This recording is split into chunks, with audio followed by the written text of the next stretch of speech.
Students, today our topic is business. तो बेटा आज हम बिजनेस स्टडी को डिस्कस करेंगे जिसमें चैप्टर 1 है आपका बिजनेस।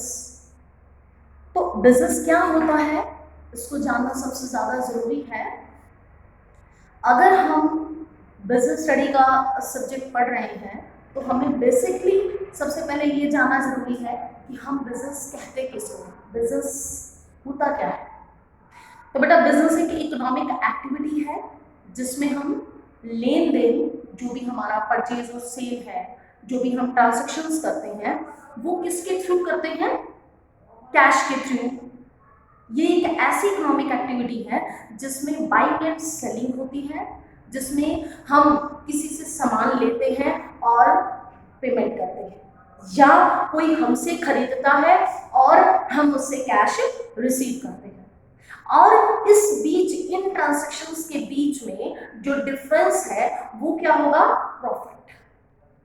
अब डिफरेंस क्या है, अगर हमने सपोज करो हमने रॉ मटेरियल खरीदा, हमने जो है उस पर वर्क इन प्रोग्रेस किया, उस पर काम किया और हमने गुड्स प्रिपेयर किए। गुड्स प्रिपेयर हो जाने के बाद, फिनिश गुड में कन्वर्ट होने के बाद हम उस माल को सेल कर देते हैं। जो माल को तैयार करने पर खर्चा आया और जो सेलिंग प्राइस है उसका जो डिफरेंस निकल के आता है वो हमारा बच्चों क्या कहलाता है, प्रॉफिट। यानी कि सेल माइनस में जो हमारी कॉस्ट आई है, जो भी हमारे खर्चे आए हैं, उनको अगर हम निकाल दें तो हमारे पास जो मार्जिन बचता है वो क्या कहलाता है, प्रॉफिट। तो इसलिए बिजनेस का भी मेन मोटिव क्या होता है, प्रॉफिट अर्न करना। ये हम पहले भी डिस्कस कर चुके हैं लास्ट जो हमारी अकाउंटेंसी क्लास लगी थी। देखो ये सब क्लासेस में कुछ ना कुछ एक दूसरे से जुड़ा हुआ है। कॉमर्स सब्जेक्ट में अगर हम अकाउंटेंसी पढ़ रहे हैं, बिजनेस स्टडी पढ़ रहे हैं, तो बिजनेस स्टडी हमें थ्योरेटिकल बेस क्लियर करता है और अकाउंटेंसी हमें प्रैक्टिकल बेस क्लियर करता है कि किस तरीके से हम जो है अपने अकाउंट्स प्रिपेयर करते हैं। तो फिलहाल हम अपने कॉमर्स की ही टॉपिक पर आए तो हमारे पास मेनली जो है यहाँ पर बिजनेस और उसके फीचर्स हैं। आज हम इसी के बारे में डिस्कस करेंगे। बिजनेस क्या है, which are regular basis to earn profit. अब ऐसा ना हो कि हमने आज डील किया है तो कल नहीं करेंगे। क्या होनी चाहिए, एक रेगुलर बेस होना चाहिए जिसमें हमारा उस बेसिस में जो मोटो है, जो मोटिव है वो क्या हो, प्रॉफिट अर्न करना। और वो कैसे हो पाएगा, जब हम माल को क्या करेंगे, सेल करेंगे, through sale of goods and services. अब ये सर्विसेज क्या होता है, देखो गुड्स के बारे में हमें पता है कि हमारे पास माल है, हमने क्या किया, माल को अपने कस्टमर को बेचा। अब ये सर्विस को सर्विस देना, ये सर्विस होता क्या है, सर्विस क्या है कि जिस तरीके से आज के जो ट्रेंड है, होम डिलीवरी का सर्विस है, या फिर कोई जो है एडवोकेट है वो अपने क्लाइंट के लिए क्या कर रहा है, सर्विस दे रहा है। उसमें उनके पास कोई माल तो है नहीं जो लेन देन होगा। माल का लेन देन ज्यादातर किस में होगा, इंडस्ट्रीज में होगा, शॉपकीपर्स के बीच में होगा। लेकिन सर्विसेज किसके बीच होंगी, जो सर्विसेज एक प्रोफेशनल पर्सन क्या करता है, प्रोवाइड करता है, अपने क्लाइंट को करता है। जैसे एक डॉक्टर अपने पेशेंट को सर्विस दे रहा है, बदले में पेशेंट से क्या लेता है, फीस लेता है। इसी तरीके से अगर कोई ट्रेडर भी है, माल के साथ साथ सर्विस दे रहा है, तो वो किस चीज की सर्विस दे रहा है, होम डिलीवरी की सर्विस दे रहा है। या हो सकता है कि कोई भी प्रोडक्ट खरीदा और उस प्रोडक्ट पर आगे जो है उसकी सर्विस की भी जरूरत है, तो वो भी सर्विस देने का काम कौन कर रहा है, ट्रेडर कर रहा है। यानी कि जैसे मान लो आपके घर में अगर कोई आरओ वगैरह लगाया जाता है, तो आरओ लगाने के बाद 1 महीने 2 महीने 3 महीने बाद उसकी जो रिपेयरिंग का काम है, या फिर उसकी जो भी हम इलेक्ट्रिशियन का भी कोई सामान लेके आते हैं तो उसकी रिपेयरिंग का भी काम है, तो उसकी सर्विस प्रोवाइड करने का काम भी कौन करता है, यही इंडस्ट्रीज, कंपनीज या ट्रेडर्स करते हैं।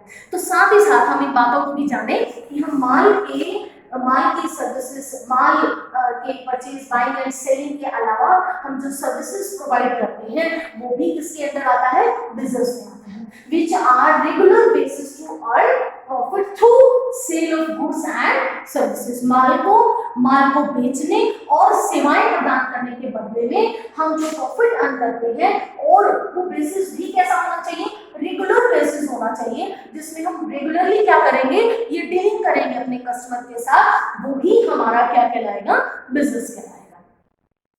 तो उसके बाद इस बिजनेस के हम फीचर्स पढ़ेंगे कि हमारे इस बिजनेस में क्या विशेष बातें होनी चाहिए, क्या विशेष बातें हैं इस बिजनेस में। सबसे पहली बात कि एक बिजनेस में सर्विसेज का जो एक्सचेंज है वो कैसा होना चाहिए, रेगुलर होना चाहिए, exchange of goods and services.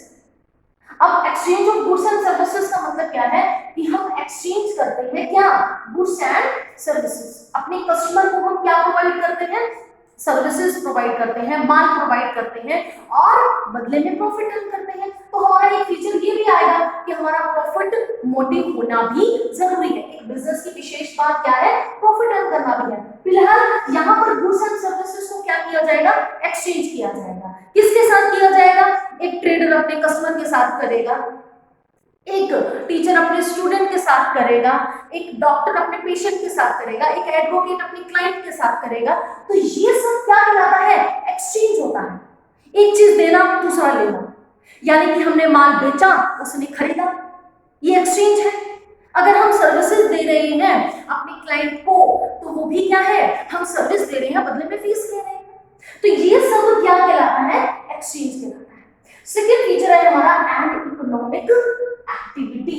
अब देखो यहाँ पर मैंने मोटर व्हीकल लिखा हुआ था, exchange of goods and services का, इसका भी मीनिंग जान ले। ये एक एग्जांपल है कि अगर हम कोई मोटर व्हीकल लेते हैं, मोटर व्हीकल लेते हैं, अगर हम मोटर व्हीकल अपने पर्सनल पर्पस के लिए लेते हैं तो वो हमारा गुड्स नहीं कहलाएगा, वो एक्सचेंज नहीं कहलाएगा। हमने आज खरीदा मोटर व्हीकल और अपने पर्सनल पर्पस के लिए यूज कर रहे हैं, घर पर यूज हो रहा है। लेकिन यही मोटर व्हीकल अगर हम इस मोटर व्हीकल का यूज किस पर्पस के लिए कर रहे हैं, हम अपने माल का लेन देन करने के लिए कर रहे हैं। मोटर व्हीकल्स के थ्रू हम अपने माल को पहुंचाते हैं, कस्टमर के यहाँ पहुंचाते हैं, शॉपकीपर्स के पास पहुंचाते हैं। मालूम में हमारा जो है होलसेल का काम है और हम जो है रिटेलर शॉप्स के पास थोड़ा थोड़ा माल जो है वितरित करते हैं, डिस्ट्रीब्यूट करते हैं।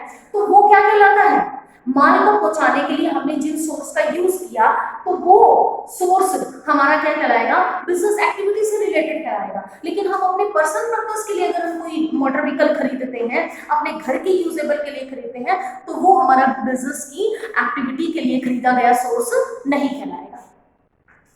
तो एक्सचेंज किसका होना चाहिए, गुड्स एंड सर्विसेज का, वही बिजनेस का फीचर कहलाता है। मोटर व्हीकल का यूज अगर हम घर के लिए कर रहे हैं तो वो हमारी बिजनेस एक्टिविटी नहीं कहलाएगी। एक्टिविटी वो कहलाएगी जो बिजनेस के काम के लिए की गई हो। उसके बाद आता है and economic activity. Economic activity का मतलब क्या है कि ये एक इकोनॉमिक एक्टिविटी क्या है कि हमारा जो लेन देन है वो इकोनॉमिकली होना चाहिए। इकोनॉमिकली मीन्स कि अगर हम कोई भी दुकानदार अगर माल का खरीद या बेचना, खरीदने का काम या बेचने का काम कर रहा है, कोई भी एक्टिविटी कर रहा है, तो उसमें क्या होनी चाहिए, एक इकोनॉमिक एक्टिविटी होनी चाहिए। अगर कोई फिजिकल वर्क कर रहा है, अगर कोई मेंटली वर्क कर रहा है, बदले में क्या कर रहा है, सर्विस प्रोवाइड कर रहा है, कैश के फॉर्म में कर रहा है, फीस के फॉर्म में कर रहा है, कोई भी रिम्यूनरेशन ले रहा है। रिम्यूनरेशन मींस कोई सैलरी ले रहा है, कोई जो है मजदूरी ले रहा है, वेतन ले रहा है, मजदूरी ले रहा है। ये सारी जो रिम्यूनरेशन के फॉर्म में होती है, ये सारी इकोनॉमिक एक्टिविटी कहलाएगी। अगर आप कोई भी ट्रांजैक्शंस करते हैं, उन ट्रांजैक्शंस का मेन पर्पस क्या होता है, बाइंग एंड सेलिंग करना और लेन देन करना, किसी से लेना और फिर देना, ये सारी इकोनॉमिक एक्टिविटी ही कहलाती है। अगर आप किसी के बता कोई काम करते हैं तो बदले में आप क्या करते हैं, उसको कुछ देते हैं, ये हमारी क्या है, इकोनॉमिक एक्टिविटी है। उसके बाद आता है हमारा थर्ड, रेगुलर इन डीलिंग्स। हमारी डीलिंग्स भी क्या होनी चाहिए, रेगुलर। हमने डेफिनेशन में भी पढ़ा था। अब मान लो मेरे पास पुरानी बुक्स पड़ी है और मैंने बाहर बेच दी, ठीक है, तो क्या वो हमारी रेगुलर डीलिंग है, नहीं। रेगुलर डीलिंग वो होगी जिसमें मेरा काम रूटीन में क्या होगा कि माल में लेके आई और मैंने अपने कस्टमर को बेचना है। अब मेरे पास पुरानी बुक्स पड़ी थी और मैंने बेच दी, क्या वो मेरा बिजनेस बन गया, नहीं, वो मेरा बिजनेस नहीं है। मेरा बिजनेस वो होगा जिसमें मैं प्रॉपरली एक डीलिंग जो है वो रेगुलर कर रही हूँ अपने कस्टमर के साथ। मैं मेरे पास माल पड़ा है और मैं क्या कर रही हूँ, सेल कर रही हूँ। लेकिन अगर मेरे पास कोई घर पर पुराना फर्नीचर पड़ा है, पुरानी बुक्स पड़ी है, पुरानी मशीनरी पड़ी है, मैं इस तरीके की डीलिंग कर रही हूँ कि मेरा पुराना माल पड़ा था और मैंने बेच दिया, वो मेरी रेगुलर डीलिंग नहीं है। मेरी रेगुलर डीलिंग वो होगी जिसमें मैं क्या करूंगी, अपने माल का परचेज एंड सेल करूंगी। अब मुझे माल किस लिए चाहिए, मुझे माल चाहिए अपनी शॉप पे रखने के लिए, मैंने खरीदा और फिर अपने कस्टमर को बेचा, ये है मेरी रेगुलर डीलिंग। उसके बाद आता है प्रॉफिट मोटिव, जिसके बारे में आप जान चुके हैं कि हर बिजनेस का जो मोटिव होगा वो क्या होगा, प्रॉफिट करना, अर्न करना। अगर आप बिना प्रॉफिट के कोई भी बाइंग एंड सेलिंग करते हैं, कोई भी सर्विसेज करते हैं, कोई भी एक्टिविटी करते हैं, तो वो बिजनेस नहीं कहलाता। बिजनेस का मेन मोटिव क्या होता है, प्रॉफिट अर्न करना। उसके बाद आता है हमारा एलिमेंट ऑफ रिस्क। देखो, आप किसी भी काम को करते हैं उसमें रिस्क होता है। आप बिजनेस में सपोज करो आपने कैपिटल लगाई, आपने बिल्डिंग लगाई, अपने एसेट्स खरीदी, आपने माल लगाया, तो वो क्या है, एक तरीके से आपका स्टार्टिंग का काम है। अभी ये तो है नहीं कि मैंने बिल्डिंग खरीद ली तो मुझे बाहर से कोई पैसा दे देगा, भाई तूने बिल्डिंग खरीदी है तो पैसे ले ले, ऐसा तो नहीं होगा ना।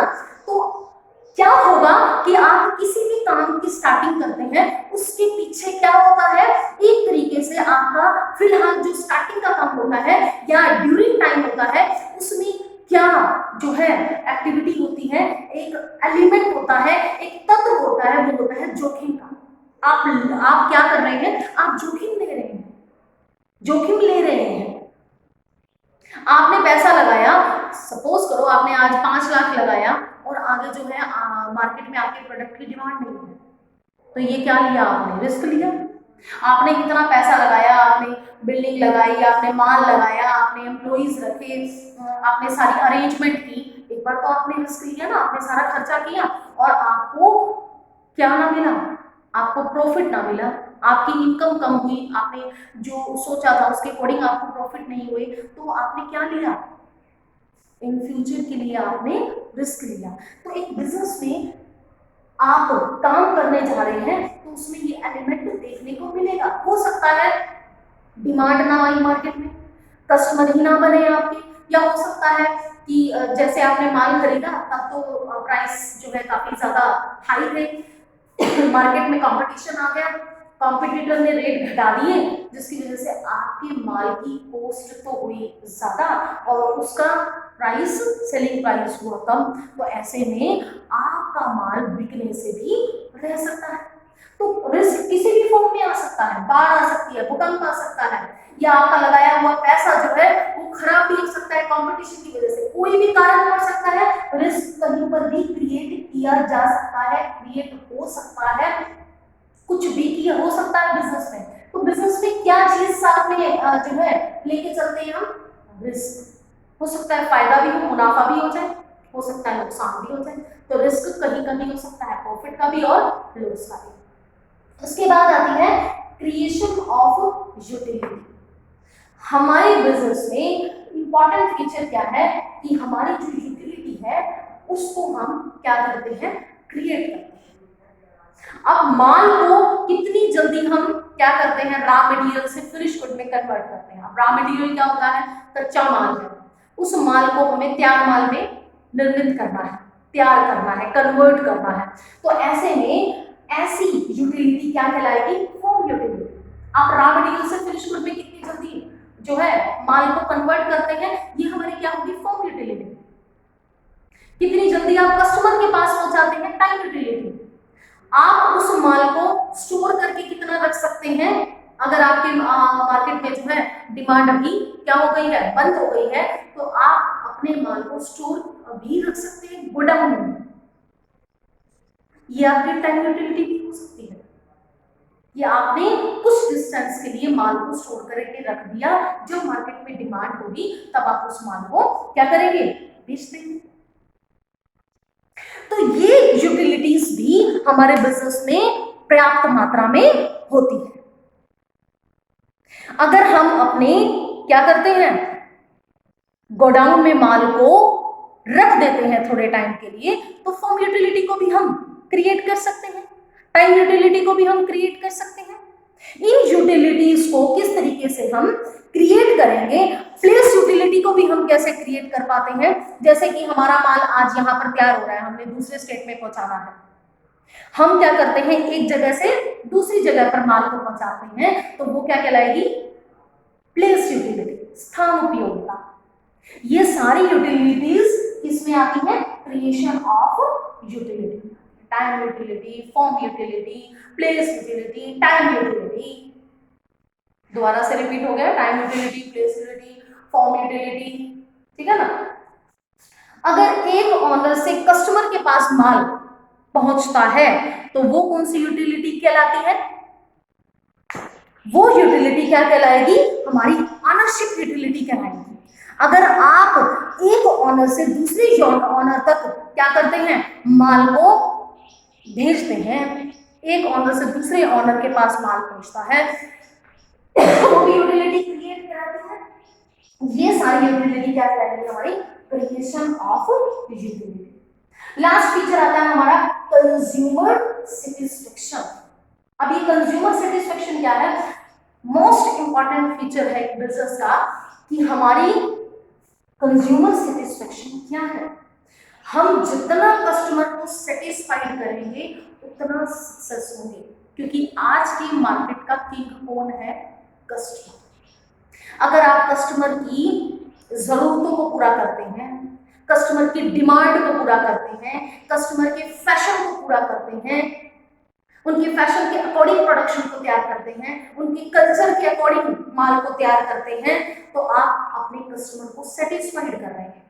तो एक बिजनेस का फीचर क्या है कि आप जितना ज्यादा कस्टमर को सेटिस्फाइड करेंगे उतना आपका बिजनेस सक्सेस हो पाएगा। तो विशेष बात क्या है बिजनेस में कि आप अपने कस्टमर को सेटिस्फाइड करें, क्योंकि customer is the king of market, क्योंकि वो मार्केट का कौन है, राजा है, जिसको ध्यान में रखकर आपको प्रोडक्शन में जो है बदलाव करने हैं तो आप बदलाव करेंगे, प्रोडक्ट में कुछ चेंजेस करने हैं तो प्रोडक्ट में चेंज करेंगे, प्रोडक्ट में कुछ ऐड करना है तो आपको ऐड करना पड़ेगा। तो आप अपने कस्टमर को जितना सेटिस्फाइड करेंगे, कस्टमर की जरूरतों को जितना पूरा करेंगे, आप अपने बिजनेस को उतना सफल कर पाएंगे। तो बेटा इन फीचर्स को आपको जो है पढ़ना है, इस वीडियो को दोबारा पढ़ते रहना, सुनते रहना। जिस तरीके से इन एक्टिविटीज को बताया है, इन फीचर्स को बताया है, उनको ध्यान से जो है अपनी नोटबुक्स में नोट्स बनाना, और आपको थोड़ा थोड़ा काम डेली करना है। इसी तरीके से रोज थोड़ी थोड़ी क्लासेस लगेंगी, आपको डेली जो है इन टॉपिक्स को लर्न करना है और अपनी नोटबुक्स में नोट्स बनाना है। Thank you, have a nice day.